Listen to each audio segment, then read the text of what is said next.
लोनावला का अजीब चाय वाला। लोनावला की बारिश कभी अचानक शुरू होती है और कभी रुकती ही नहीं। उस रात भी कुछ ऐसा ही था।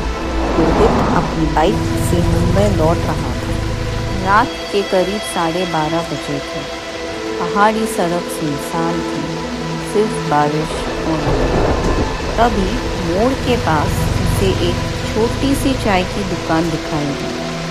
टिन की छत, टिमटिमाता पीला बल्ब और अंदर एक बूढ़ा आदमी बैठा था।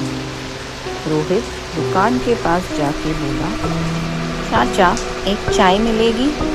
बूढ़े ने धीरे से सिर उठाया, लेकिन उसने रोहित की तरफ नहीं देखा और चाय बनाने लगा। रोहित ने पूछा, चाचा यहाँ इतनी रात को कोई आता है क्या? बूढ़ा धीरे से मुस्कुराया। जो रास्ता भूल जाते हैं वो आ ही जाते हैं। कुछ ही सेकंड में चाय तैयार हो गई। बहुत गर्म कप, लेकिन दुकान में भाप नहीं उठ रही थी। रोहित ने पहला घूंट लिया। स्वाद अजीब था, जैसे गीली मिट्टी। फिर रोहित ने देखा कि बूढ़ा आदमी अब उसके सामने नहीं था। वो दुकान के दरवाजे के पास खड़ा था, पीठ उसकी तरफ। फिर बहुत धीरे उसकी गर्दन हिली, लेकिन शरीर नहीं हिला। उसका चेहरा पीछे की तरफ मुड़ा और उसकी आंखें पूरी काली थी।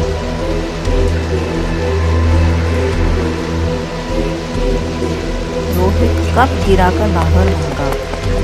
बाइक स्टार्ट हुई और चला गया।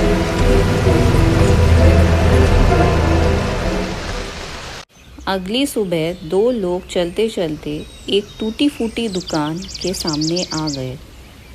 एक आदमी ने पूछा कि यह खंडर क्या है, तो दूसरे ने कहा कि यह एक पुरानी चाय की दुकान थी जो एक चाचा चलाते थे। कुछ सालों पहले रात को एक ट्रक का कंट्रोल टूटा और वो ट्रक चाय की दुकान को ठोक दिया और चाचा की मौत हो गई। तब से कहते हैं कि रात को चाचा कभी कभी दिखते हैं।